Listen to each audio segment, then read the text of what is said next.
Assalamualaikum warahmatullahi wabarakatuh. Waalaikumsalam warahmatullahi wabarakatuh. Menunggu memang membosankan, nggih? Tidak, Abah. Hari ini tidak, Abah, karena yang ditunggu nggak akan sia-sia ilmunya. Insya Allah barokah, Abah. Amin, amin. Alhamdulillah, salatu wassalamu ala sayyidina Rasulillah wa ala alihi wa sahbihi wa mawalah. Subhanaka la ilma lana illa ma 'allamtana innaka antal alimul hakim. Subhanaka la fahma lana illa ma fahamtana innaka antal tawwabul karim. Rabbana iftah bainana wa baina qaumina bil haqqi wa anta khairul fatihin. Summa amma ba'du.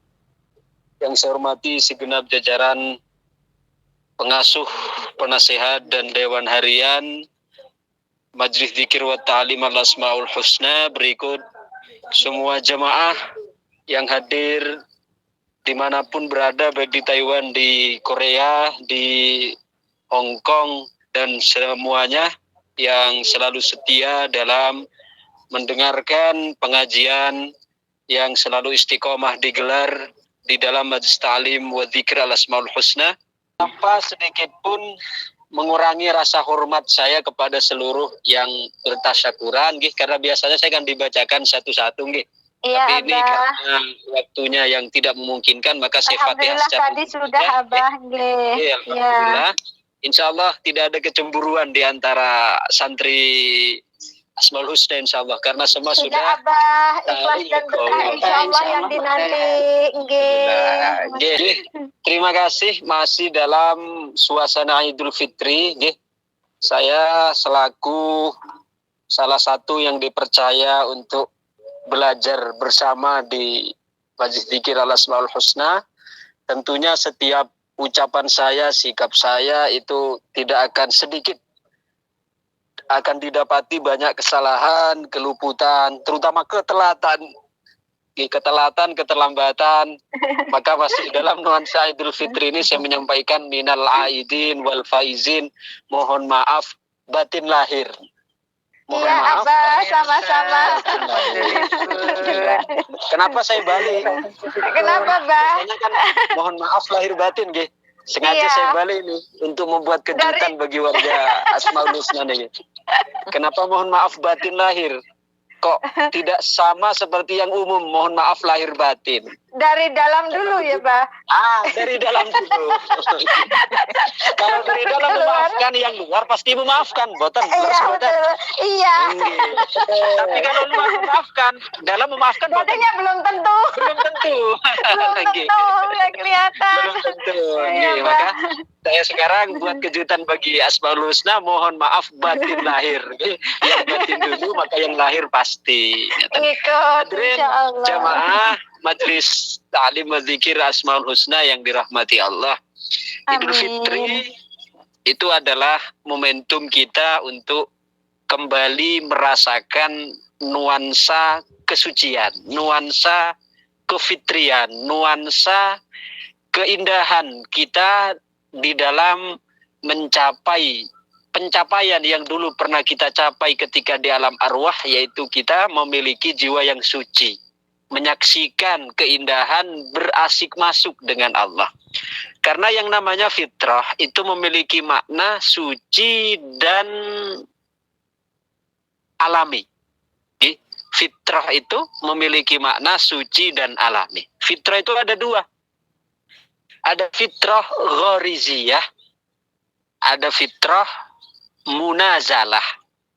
Ada fitrah ghariziyah, ada fitrah munazalah. Apa fitrah ghariziyah? Fitrah ghariziyah itu fitrah naluri. Fitrah ghariziyah itu fitrah insting. Fitrah ghariziyah itu fitrah bawaan. Itu namanya fitrah ghariziyah. Sedangkan fitrah munazalah itu adalah fitrah yang diturunkan. Apa fitrah munazalah? Fitrah yang diturunkan, yaitu Al-Quran. Maka Allah di dalam Quran menyebutkan fitratallahi allati fataron nasi alaiha. Itu adalah fitrah Quran. Al-Quran itu adalah fitrah dari Allah. Jadi ada fitrah ghariziyah, ada fitrah munazalah. ketika kita mencapai Idul Fitri di bulan Ramadan, bulan diturunkan Al-Quran, berarti kita harus terbentuk jiwa-jiwa Qurani. Harus terbentuk jiwa-jiwa yang bernafaskan Islam. Harus terbentuk jiwa-jiwa yang bernafaskan Al-Quran. Itu adalah fitrah munazalah yang sesuai dengan tuntunan Quran. Sedangkan fitrah ghariziyah, kita ketika mencapai Idul Fitri, itu harus mencapai fitrah ghariziyah yang juga harus terbentuk. Apa fitrah bawaan kita? Ada 3. Ada fitrah anak kecil, ada fitrah remaja, dan ada fitrah orang dewasa. Oke, jadi kalau kita dikatakan mendapatkan Idul Fitri yang hakiki, harus mendapatkan 3 ini. Yaitu kita setelah Idul Fitri harus mendapatkan fitrahnya anak kecil apa, fitrahnya remaja apa, fitrahnya orang dewasa apa. Oke. Pertama, fitrah anak kecil. Apa fitrahnya anak kecil? Anak kecil itu memiliki fitrah jujur. Oke. Anak kecil itu memiliki fitrah jujur.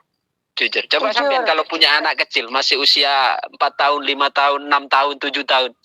Iya, Itu suruh bohong susah. anak kecil itu jujur, polos. Disuruh bohong susah. Okay? Makanya kadang anak kecil itu mau bicara bohong, itu masih bisa kita lihat dari lirikan matanya. Okay? Bukan lirikan matamu yang lagu itu. Bisa kita lihat dari lirikan matanya. Atau bahkan dia kalau harus berbohong, kadang dia sampai nangis. Langsung. Nah, itu jadi bawa dari bohong kan dosa. Nah, lagi katanya dosa saking polosnya loh gitu. Saking polosnya. Jadi fitrah bawaan anak kecil, fitrahnya adalah jujur.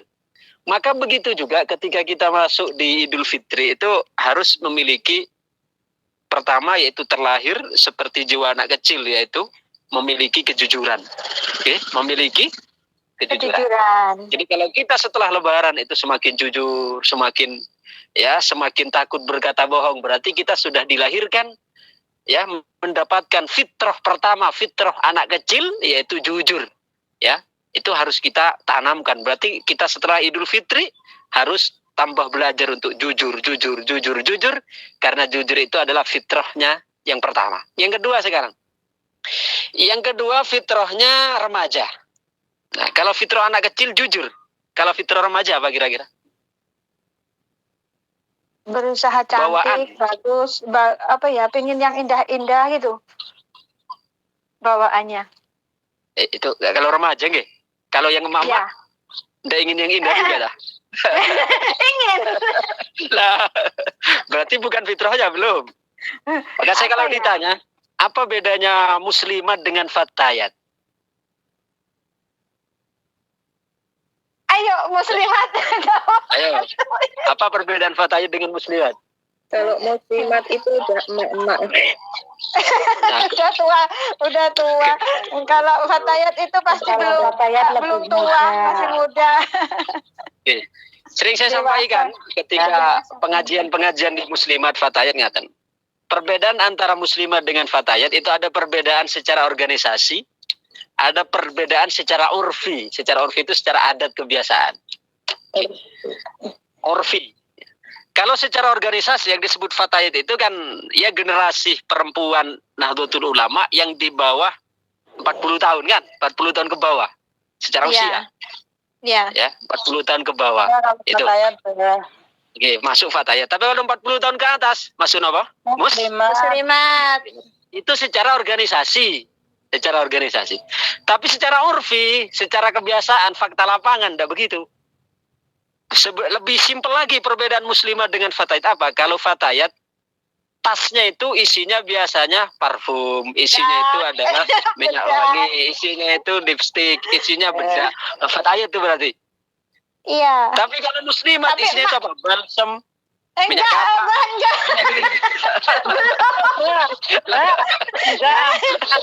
Ini mama masih gaul nih, Bang. Berarti kalau manusia 60 tahun kalau isinya masih parfum, masih lipstick, berarti itu muslimat rasa fatayat. 40 lebih dikit, Pak. Lagi itu secara urfi kan saya bilang tadi, kalau secara organisasi itu tadi di bawah umur 40 fatayat, di atas 40 muslimat. Tapi secara realita lapangan, kalau ingin tahu, usia 50 tahun, buka tasnya, kok isinya adalah parfum, oh berarti musuh fatayat itu, walaupun 50 tahun. Ya, usia 60 tahun isinya masih lipstick, oh berarti fatayat itu, walaupun sudah 60 tahun usianya. Itu secara urfi, okay? Secara urfi. Nah, kembali ke tadi, okay? Kembali ke tadi. Jadi fitrah remaja itu apa sebenarnya? Okay? Halo? Nyambung? Ya, Bah, nyambung. Iya. Insya Allah nyambung. Fitrah remaja, ya ingat tadi definisi fitrah, sesuatu Ya. yang menjadi bawaan dan suci. Ya, seperti tadi kejujuran, jujur itu suci mboten? Suci. Suci. Ya. Kemudian alami mboten? Anak kecil itu jujur, alami. Ya, memang sudah bawaannya. Ya. Kemudian remaja, fitrahnya remaja itu cinta dan kasih sayang. Love and understanding. Nah, love and understanding. Cinta dan kasih sayang. Cinta dan kasih sayang. Jadi fitrahnya remaja kan sudah mulai jatuh cinta kan kalau remaja itu. Nah, kemudian kita ketika mendapatkan Idul Fitri itu harus tumbuh juga, yaitu harus tumbuh kasih sayang, cinta terhadap sesama tanpa syarat dan tanpa batas. Ya, jadi semakin hari tambah kasih sayangnya dengan sesama, tambah perhatiannya dengan sesama, bukan pilih-pilih loh, nggih. Bukan oh itu kaya, oh itu orang berada, oh itu pejabat, boten, tapi tanpa syarat, tanpa batas. Cintanya, kasih sayangnya, perhatiannya tanpa membeda-bedakan. Itu adalah fitrah apa? Fitrah remaja, cinta dan kasih sayang. Ya. Kalau tadi yang pertama, cinta fitrahnya anak kecil yaitu kejujuran, itu akan bermuara kepada akhlak. Akhlak. Sedangkan cinta dan kasih sayang itu akan bermuara kepada apa? Akan bermuara kepada keseimbangan. Keseimbangan dalam kehidupan ini. Ya, balance, tawazun bahasa Arabnya. Sedangkan yang ketiga fitrah orang dewasa. Apa fitrahnya orang dewasa? Ayo, apa kira-kira? Apa ya? Fitrahnya orang dewasa apa? Sudah bisa menerima sesuatu apa ya? Napa? Sudah apa ya? Kalau sadar gitu lah, bang wis tua gitu lah. Mungkin kayak gitu apa ya namanya? Sudah lebih menyadari gitu loh. Apa ya? Keikhlasannya jelasnya itu sudah paham. Oke. Mungkin gitu ya, Bang. Singkatnya, fitrahnya orang dewasa itu adalah responsibility. Apa responsibility? Tanggung jawab. Tanggung, iya kan? Dia sudah merasa akan mempertanggungjawabkan apa yang dia lakukan, dosa-dosa yang selama ini, ya kan? Yang itu akan bermuara kepada, akan bermuara kepada apa? Bermuara kepada keseimbangan, keadilan dan kebijaksanaan. Akan menjadi lebih bijaksana kan? Mau bertindak dipikir-pikir dulu, ya. Karena apa? Dia ada memiliki rasa tanggung jawab, ya. Sehingga menjadi bijak, ya. Menjadi bijak untuk apa yang harus diperbuat, apa yang harus dibicarakan, apa yang tidak perlu dibicarakan, apa yang perlu ini. Selalu ada pertimbangan. Itu adalah fitrahnya orang dewasa. Nah, kita setelah mendapatkan Idul Fitri, untuk fitrah pertama tadi, fitrah apa? Fitrah ghariziyah, fitrah bawaan. Itu kita harus terlahir memiliki 3 sifat ini.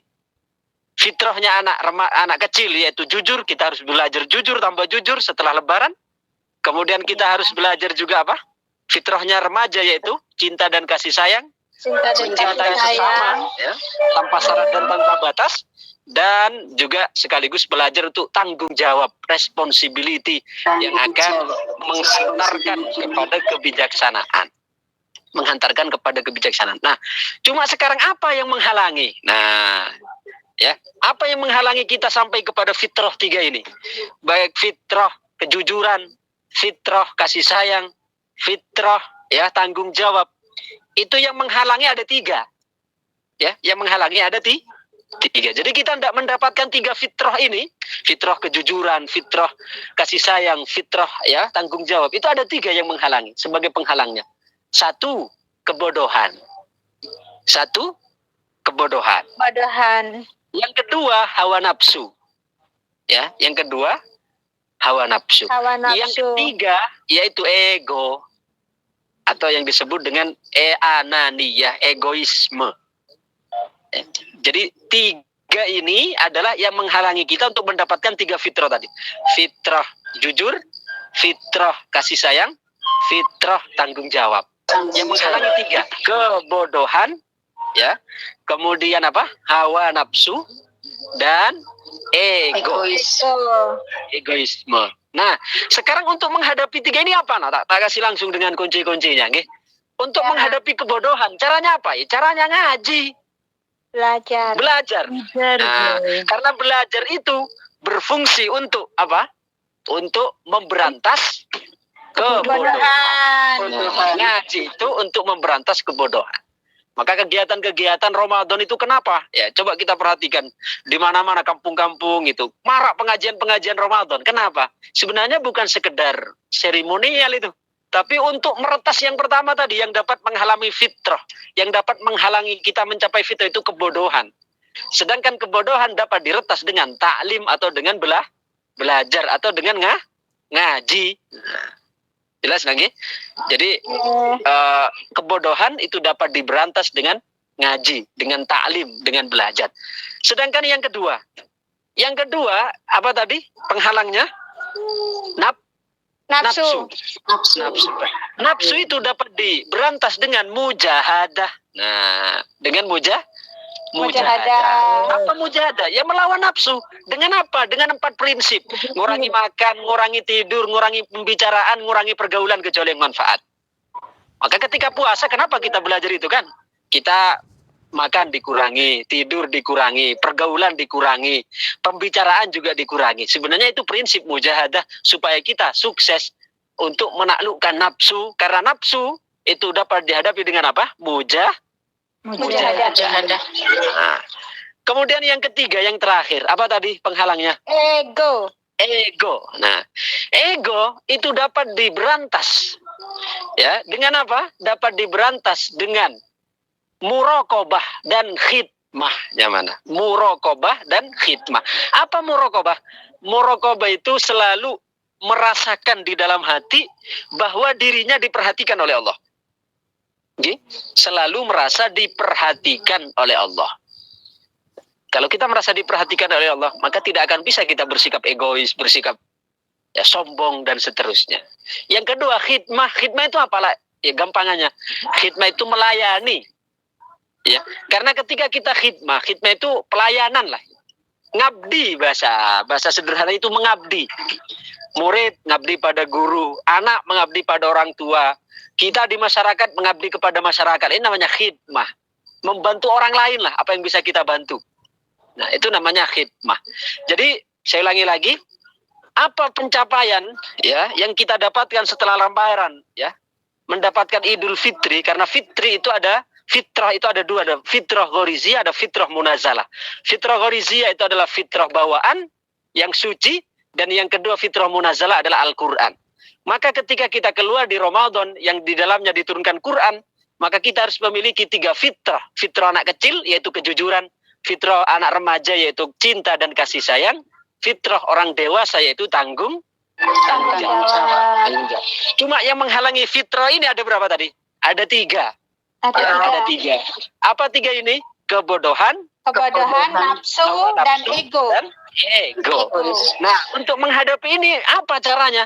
Untuk menghadapi kebodohan yaitu dengan apa? Ya, belajar. Ya taklim. Sedangkan untuk menghadapi hawa nafsu apa caranya?